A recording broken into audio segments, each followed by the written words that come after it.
G'day guys, it's Simon and Crystal here from Pumped On Property, bringing you the monthly Q&A where we answer some of the questions that we've been asked through the comments on the YouTube videos and through our personal Instagram page. I think we picked 5 questions out from the last month. Crystal, fire them away. I'll do my best at answering. Awesome. So we've had some good ones. Thanks guys for sending them through.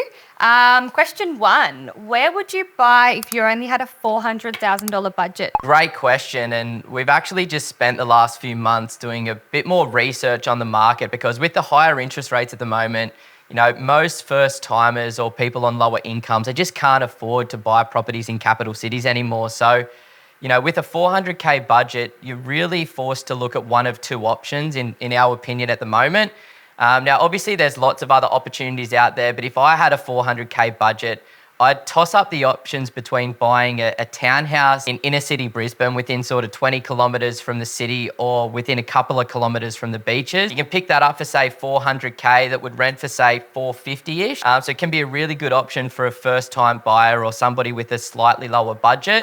Alternatively, some of the regional towns around Australia look pretty good. For me, I like the larger regional towns. So with a $400K budget, Townsville could be a really great option. It's significantly underperformed over the last 10 years. You've still got great affordability and great rental returns there as well. Where you could buy a 3 or 4 bedroom house on a 600 or 700 square meter piece of land in a nice suburb, less than 5 kilometers from the city in Townsville for around $400,000 that also rents for around $450 per week. So they're probably my 2 best options at that price. Love it. Thanks for sharing your insight.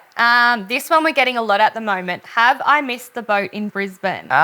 Look, I think if you have a lower budget, then maybe the ship has sailed. If your budget is below sort of $500,000, then there's really no options available in Brisbane anymore. Now, you may find a property, but it's probably going to be in a dodgy suburb, on a dodgy street, on a small piece of land with issues on the house. So, I don't like that. So if you've got a budget above $500,000, then you have definitely not missed the boat in Brisbane. There's still plenty of opportunity. So it's a diverse market. If you're looking within sort of 15 kilometres from the Brisbane CBD, all of those properties have seen more than 60% capital growth over the last 5 years. And maybe you've missed the boat short term on those particular suburbs. But if you're looking to target that ripple effect and looking in that corridor about 15 to maybe 30 kilometres from the Brisbane CBD, these suburbs have still chronically underperformed in comparison to their historic growth levels.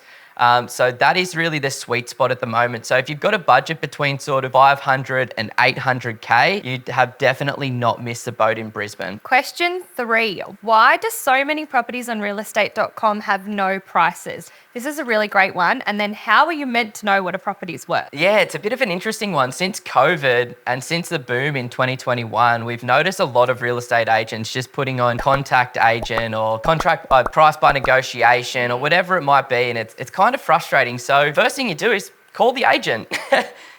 Start to build some rapport with the agent because they're going to give you some sort of feedback as to where they feel as though the property should go or what the expectations of the seller is. Alternatively, you need to do your research on the sales history. So jumping onto CoreLogic if you've got an account with them and reviewing all the recent sales in that particular suburb. Or if you don't have access to CoreLogic, you can jump onto realestate.com sold section and look at some of the actual sales. And this will help you understand where the market value is for any particular opportunity. I'd love to say there's a simple answer to that one, but it takes a lot of time to really have your finger on the pulse with where any particular property is. So if you're lacking a little bit of experience there, you just got to do some more research, and over time, it might make it a bit easier to figure out what a property is worth. Totally. And I know an interesting one on that as well. Like if you are in the market looking regardless of where it is, once you've called an agent a couple of times, you see some of the same agent in the same suburb, one of multiple listings and things, you'll be on their database. They'll start to let you know of new properties once you tell them what your budget is, what you're looking for and that sort of thing.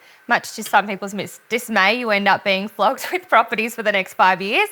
But it is good because they'll at least have an understanding of what you're looking for and then typically only send you properties within that range and that sort of thing. So if you don't know the price online, building 1 or 2 agent relationships is important as well. This one's actually for me. So thanks, guys. It's great to see you back from maternity leave. And what are my property plans for 2024? Yeah, it's a bit of an interesting one. Had 3 young kids in a short succession or in Super quick mum over succession. And back at work. So for 2024, my focuses are really around spending more time with my kids, spending more time getting my head back in the game here at work. My husband and I are just doing small renovations around our own property.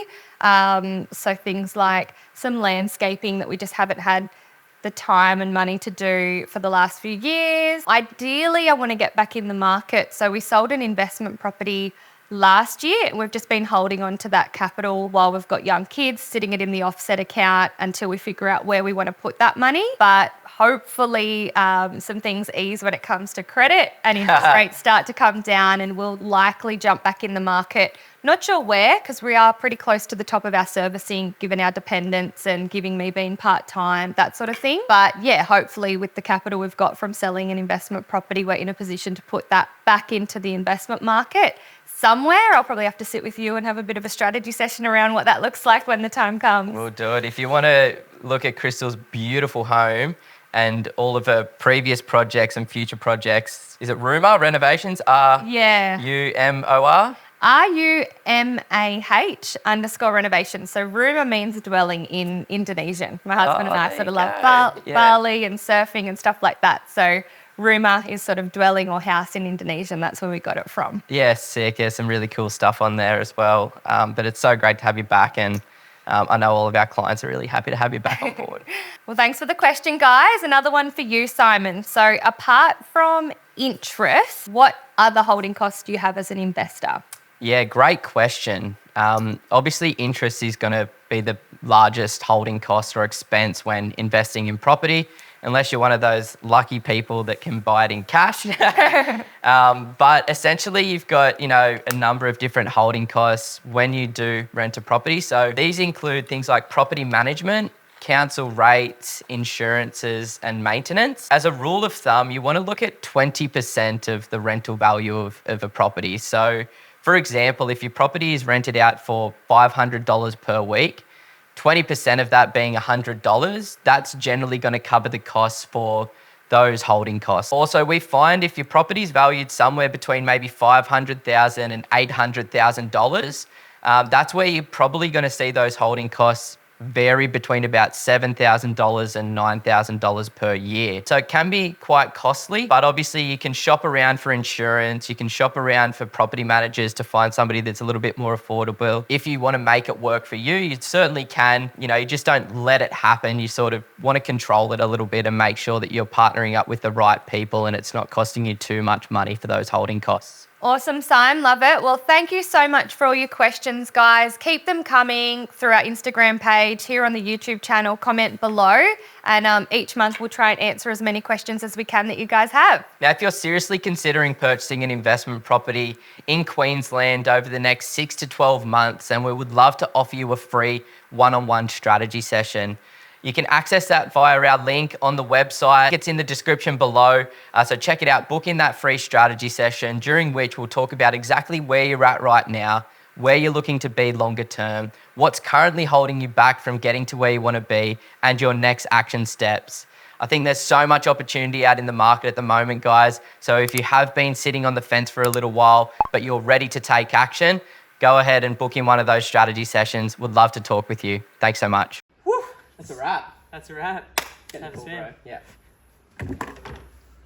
Oh, sweaty. So sweaty.